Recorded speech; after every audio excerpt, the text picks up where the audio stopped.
wonders of global internet. Here I am sitting here in my office in my home in Southern Highlands, 2 hours out of Sydney in Australia. Tomorrow, it is in just gone down here in the Southern Highlands in Australia on the east coast, and joining me on the dental water cooler episode, episode 5 for the ultimate patient experience, talking about, is saving money actually lose? My name's Dr. David Moff, dentist. I was a dentist, practiced dentistry for 35 years, sold my practice in 2007. After being there for 20 years, worked on for another 7 years for the new owners, had some surgery on my shoulder, and then retired after for another 2 and a bit years for a friend of mine. And I've been retired from wet fingered dentistry for 18 months now.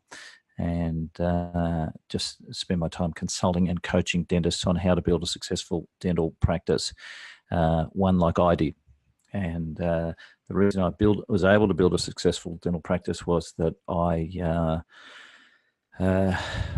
guess I looked around when other people were doing one thing. I tended to do the opposite, and I tended to look for opportunities and the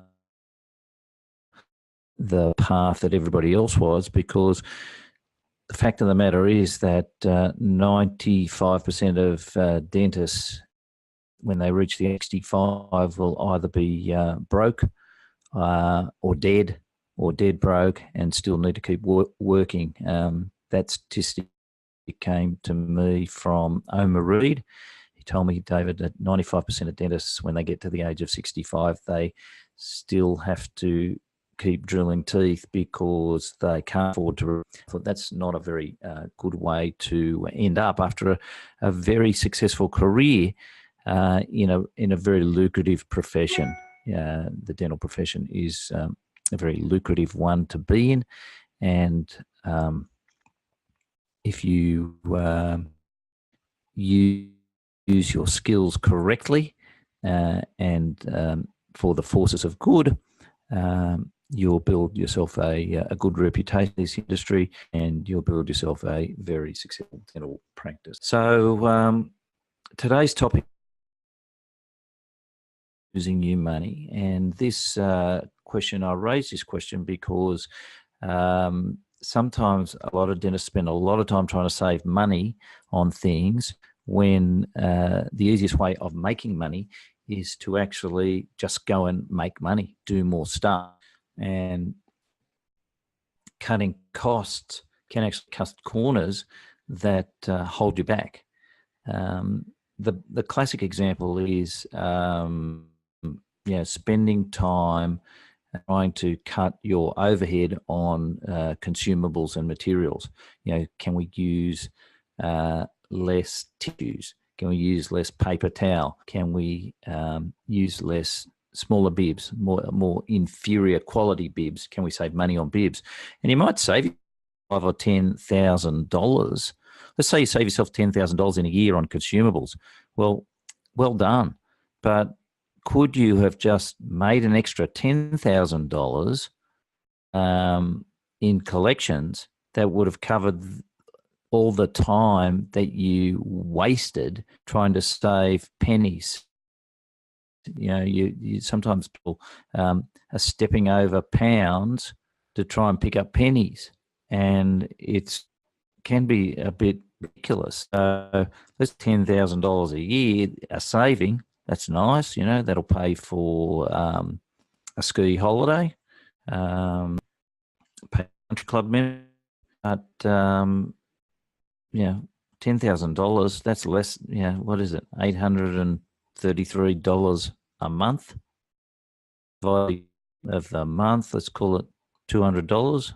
$200 a week. Working 4 days a week, $50 a day. Increase your billables and your collections by $50 a day? Well, the answer is difficult. Take another radiograph or two. In the old days, it would have been, and those sort of things are easy to add to what you do. Sometimes you look at a tooth and you say, oh, well, watch that. Well, you're watching the decay get bigger. You're watching the patient walk out your door without getting the work completed and not coming back, moving out. And, it might just be, a class 5 cavity that you could be sealant or cavity that you could have done. Might be a shadow on an x-ray that you're going to watch for another 6 months. Remember that the people that you're decay and defects on, remember those people, you're watching pathology there, and the things that have caused that pathology are still there when the person leaves your office. The habits, failure to brush, soft drinks, sugar drinks, you call them those things, the chocolate consumption, the sweet consumption, those things are still in play. And yet we're expecting that what caused it, what got it to there, not to take it further along with all those things still in play. It's like people who are overweight. Whatever caused them to become overweight is still in place. They have to stop the habits that are causing them to be overweight so that they can lose weight. But just saying that they want to lose weight and then still failing to exercise, failing to reduce what they're eating, failing to reduce the amount that they're eating is working against them. In Western societies, Australia included, more and more people are now shifting from normal weight and overweight to obesity. So our role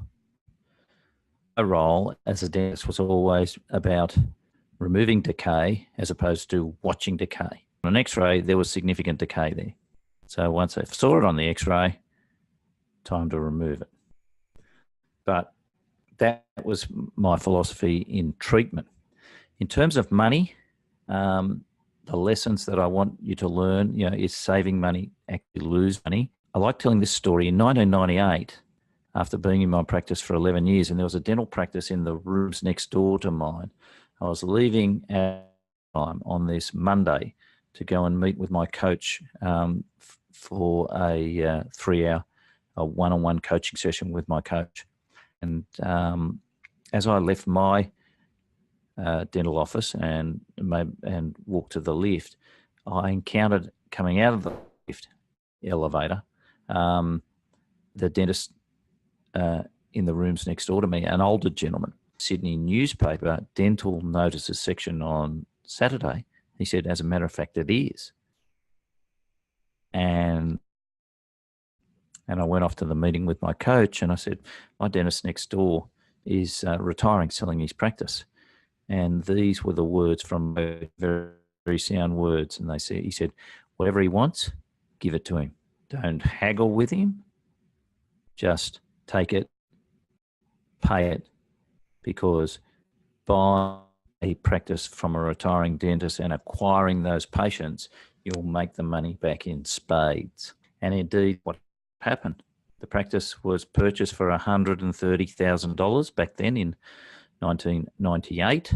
The dentist came to work with me. We closed his rooms. In the next 10 years, that is following through to 2008, more than $1 million worth of dentistry came from the patients that I bought that practice off for $130,000.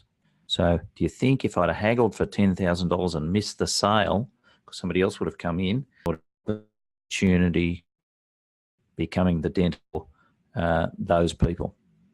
And, I stayed on in that practice through till 2000.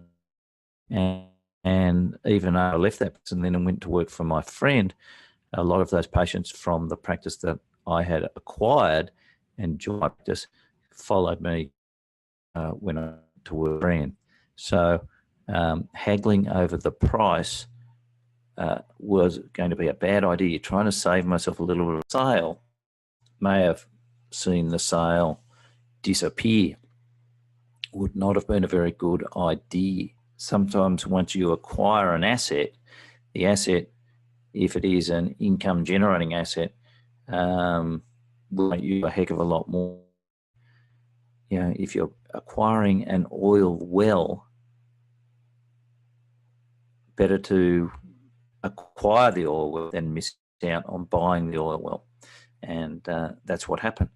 And it's interesting because reflecting back to when I purchased my practice in 1987 for the sale price of $80,000, practice that I bought was collecting $120,000 a year in 1987. And I was informed about this practice by a sales agent, somebody selling practices. So this sales agent was going to get a commission from us. And interestingly, there was another dentist who I knew, who the owner of the practice I ended up buying, and they had met via an advertisement. I'm not sure who placed the advertisement, whether it was the I knew or the dentist selling the practice, but they had met. So they were actually negotiating between themselves without an agent. And the dentist I knew was trying to knock the price down to $75,000. Now, if you think that there was an agent commission out of the $80,000, that was probably worth about $4,000.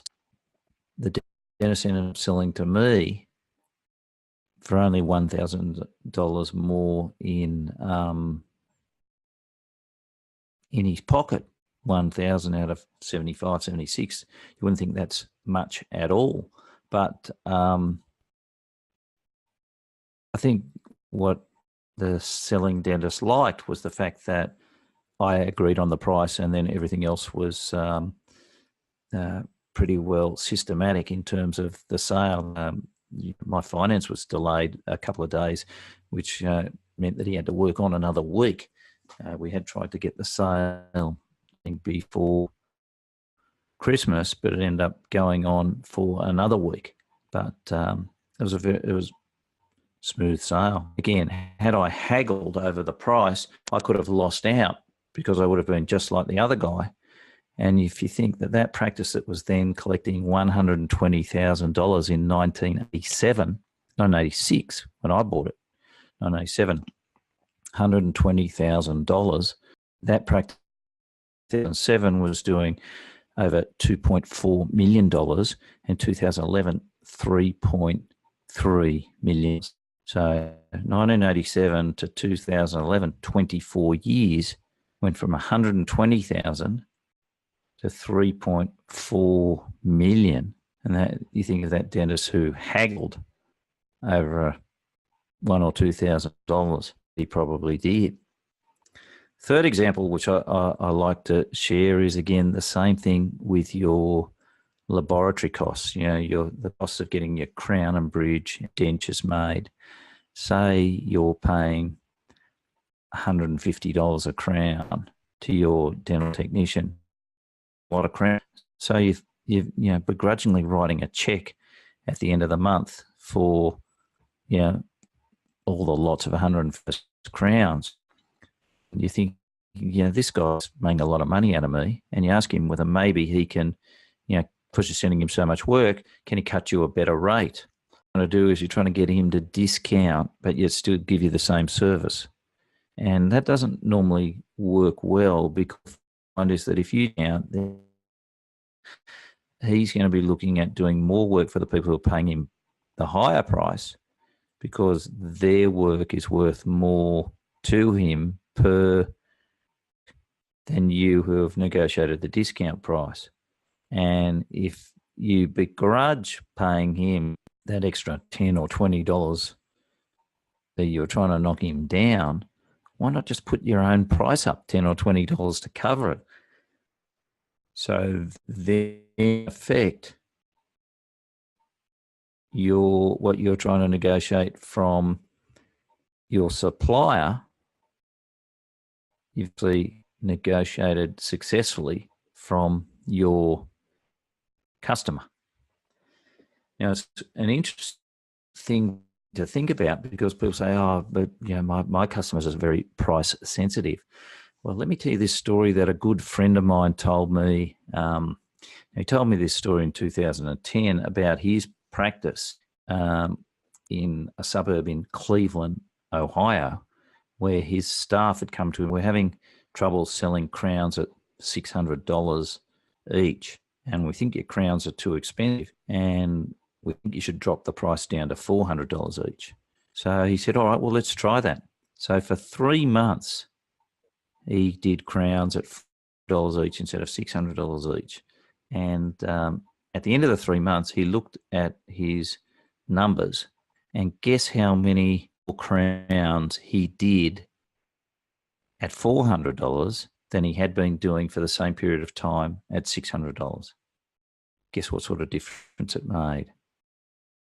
Well, it made no difference. It made no difference. He still did the exact same numbers. So all he did was he gave a $200 courtesy to people who statistically were happy to be paying $600 for the work that he was doing. He did no more. It created no more urgency, no more acceptance.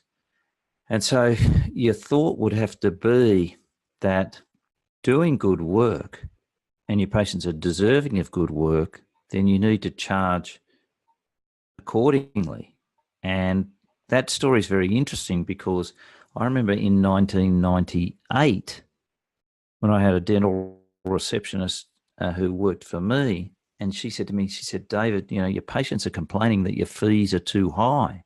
And I thought, well, this is really interesting. In 1998, I was complaining that my fees are too high because I hadn't put my fees up for 2 years, and inflation was running at 10% in those days. I thought, well, what do I do? Telling me that my patients are complaining that my fees are too high, yet I haven't given myself a pay increase in 2 years, 10% each year at that time. So therefore, I'm actually 20% behind than I was 2 years ago. And so what I decided to do was to give them something to complain about. To actually go and my fees up 10%. And guess what happened? Guess how many people complained that my fees were too high after I put them up 10%, when I was told that people were already saying they were too high. Nobody complained that I'd just give a 10% increase in my prices. Nobody. So the illusion of my fees being too high was actually a result of somebody in the office having limiting beliefs, as opposed to being an actual reality.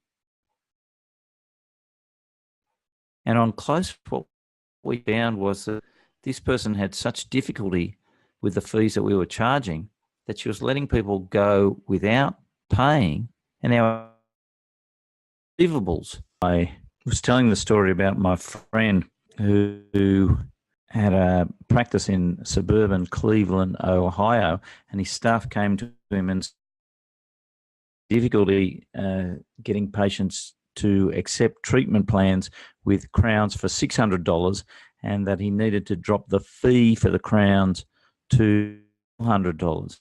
And so my friend said, all right, he took this advice, and he thought, well, he would do that.